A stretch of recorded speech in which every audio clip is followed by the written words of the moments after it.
Hi everyone. I'm talking about moving to France, and this one's more about sustainable related issues.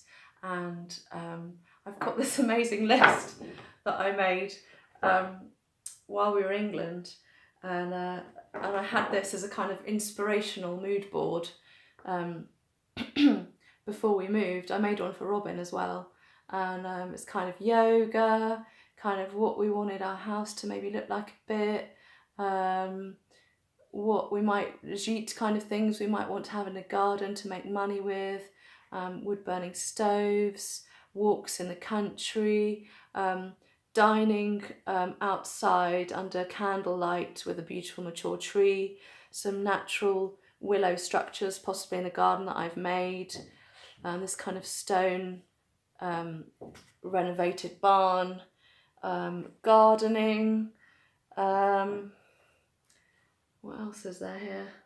Yeah, basically really rustic and very natural. And then on the back, I'd made this list of things, the kind of things that I'd been researching on YouTube that I wanted to put into my life. And some of them have happened and some of them haven't. And I thought I'd talk about that with you.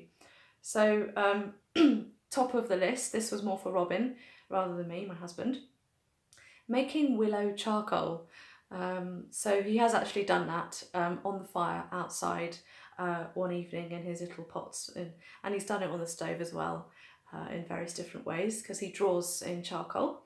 We wanted an orchard of fruit, which we kind of do have because we've got 2 cherry trees, we've got a Mirabelle tree, we've got another tree which hasn't fruited yet because of the frost and it wasn't happy. I don't quite know what it is yet.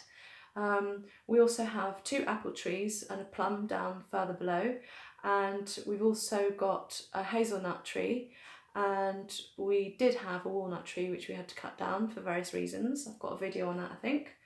And right next door to us we've got some peach trees, but I think one of them's dead for some reason. And then we've obviously got lots of other fruit trees dotted around near us. So that's pretty cool what we've got in our garden. Vegetable garden and soft fruits. We did this year create a vegetable garden. I do have a few videos on my veggie patch, and it's often on my Instagram feed.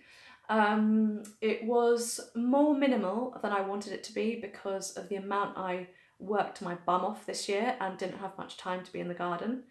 Robin did pretty much all of the watering in the evenings. That was his task, and I did a lot of the seeds, planting the seeds, moving the plants, thinning them out.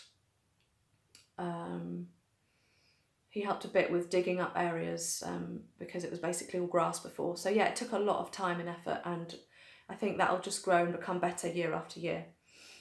So that happened. Tick! I wanted to do more basket weaving because I've done that in the past and absolutely love it.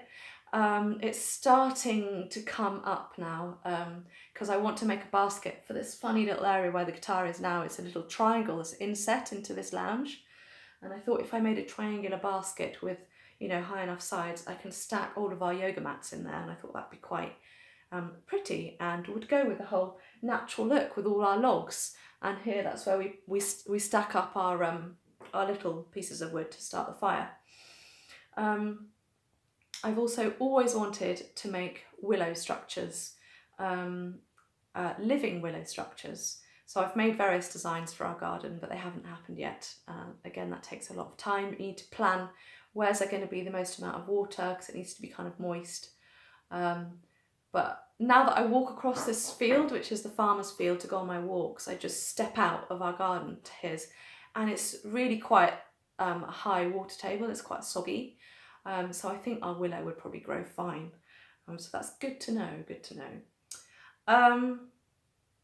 I also wanted to experiment with a triple grey water system. Now, unfortunately, all the way around our house, we have a kind of section like this, or more at times, where it's basically concreted. And a lot of the French do that. I think I don't know if they don't want moisture to come up into their house. But this house was owned by an old couple for 20 years, I think they lived here. And she was quite disabled near the end of her life. She had lots of arthritis. So maybe it was easier for her to get around her house. That's partly why she did it. So that would make it harder for us to get our water, our grey water, out of our house into some system. And also you kind of needed to go down a hill. And where our house is kind of flat, and then you've got the driveway, which is flat. And then our garden goes kind of up from there, up from our house, and then flat and then down. So the layout of our land, I don't think would work very well for that grey water system. So that hasn't happened, unfortunately. So we do have a septic tank that we use.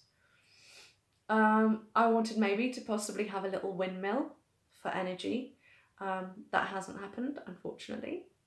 We already had all of the wiring for a normal electrical system in our house, and at the time we needed to spend our money mostly on basically making it a nice home and somewhere that's nice to live in, because it was pretty manky in most areas of this house when we turned up. It wasn't the way we wanted to live.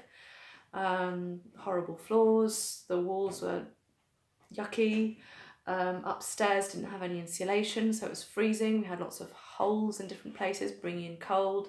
So yeah, we had stuff we had to handle with and deal with financially, and put our time into before setting up a whole new energy system, which also meant, you know, solar water heater and solar panels, which is what I also wanted, but we don't have the money for that anymore at this moment in time. Hopefully that will change in the future.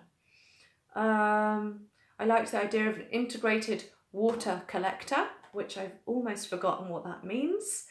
That hasn't happened. A food dryer.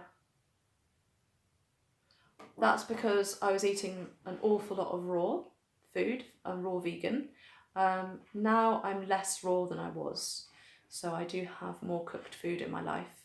I'm probably between 50% and 80% raw on a day-to-day basis. Kind of swing between the two depending on, you know, what kind of dinner I have. Might make it less raw, but I'm pretty much breakfast and lunch raw. So yeah, I decided that actually, especially with the amount I get dehydrated with my bipolar and taking lithium, I don't need a food dryer because I need as much water in my diet as possible. So in the end, drying my food didn't seem like the right way for me to go for my health, and you know, spending £200 on one of those wasn't top of my list. A garbage pit heater. I just love the idea of sticking all of your compost in a huge mound like this, putting a big hose into it, and then heating up your water with, you know, naturally from the breaking down of everything that happens, and heating up your water and having maybe a shower off it or something, I thought sounded really cool. And we have made a lovely compost heap, or 2 or 3, we've actually got 3 now, but 2 of them are because of our compost loo. And yeah, so we've kept them apart from our food waste. Just one of those things haven't had the time for in this year and a half. What else? Making a large pot for watering plants. Oh yeah, Robin does also have a potter's wheel and can make lovely things with his hands and clay. And I saw this amazing creation where basically it's a pot that's this shape, bulbous, and then it goes in and then it funnels out. And the funnel out bit is where you pour the water in, and first I haven't described it, it's buried underwater, and you use it in your veggie patch or wherever you need water to filter down to the roots. And it means you don't have to use as much water to water your plants and things. So you put your water in and then it goes into this vessel, but then at the bottom of your vessel there's lots of little tiny holes, and then very slowly you get the water trickling out of your holes and going to that plant or to that area in your vegetable patch.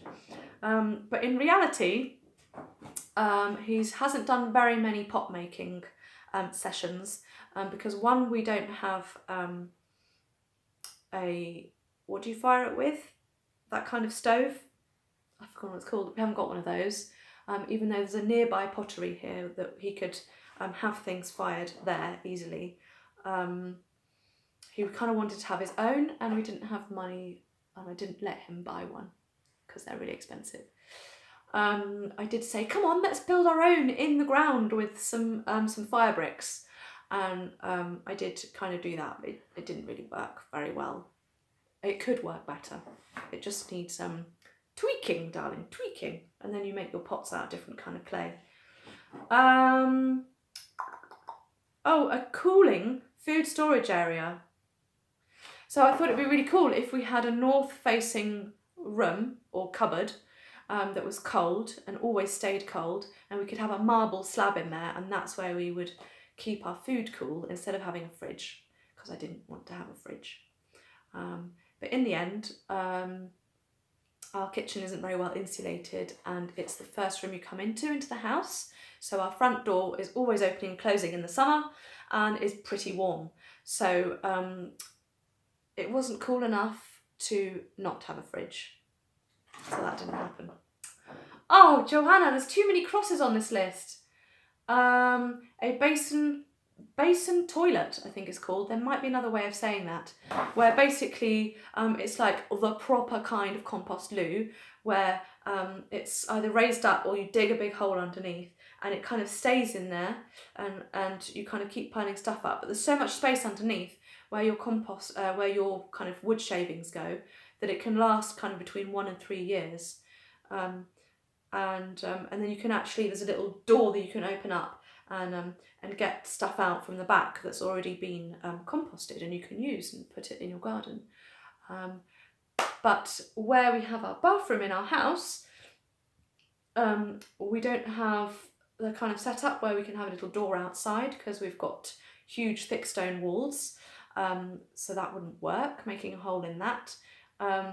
And the ceiling isn't high enough for us to have a very raised up toilet area in that room. And well, it probably could be just about, but we basically don't have a big enough bathroom to do that, and we don't really want to remodel the rest of our house just to fit in one of those toilets.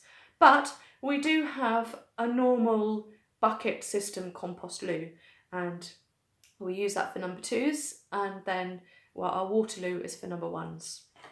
So we've kind of half done that, half tick. Sand filtering with grease traps. That was to filter our water so that we could reuse it and it'd be clean after that. Another one of my great ideas that didn't happen. Heidi wanted a swing now. She has got that. We've actually got a double/triple swing, just with some old bits of wood that were lying around here, old furniture that we broke down before, when we moved in, and we've used that to make our swing. You might have seen it in some of the other videos. So that's great. She also has a trapeze, and she also has a kind of knotted rope where she can put her foot in the bottom and swing on that as well, which she loves.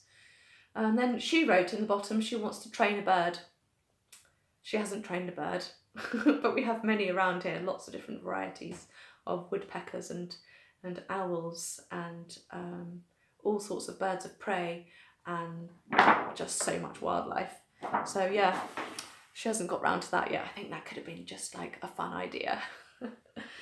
I think that's enough for the sustainable film. I think if we were to go more down that route, which I would still like, it's still something that's really high up on my list for this lifetime and not another lifetime, is to maybe go to a different home, maybe a little bit deeper into the mountains, that already has solar panels, that already has a garden that's set up where we could have the grey water system with the right kind of incline and everything. I'd really love to live with source water. There's loads of places in the mountains that have their own source water that's clean, and so there's absolutely no fluoride, no chlorine, nothing added. It's straight from the ground into your taps and into your glass and into your showers. And I have had fresh source water showers, and they're absolutely the most divine, refreshing things that you can have in the morning. Oh my god, lovely. It does feel incredibly different. yeah, so I think at the moment we're not planning on moving house, but maybe in the future it could be something that we think about doing. I hope that was interesting, and I'll see you on the next video. Bye.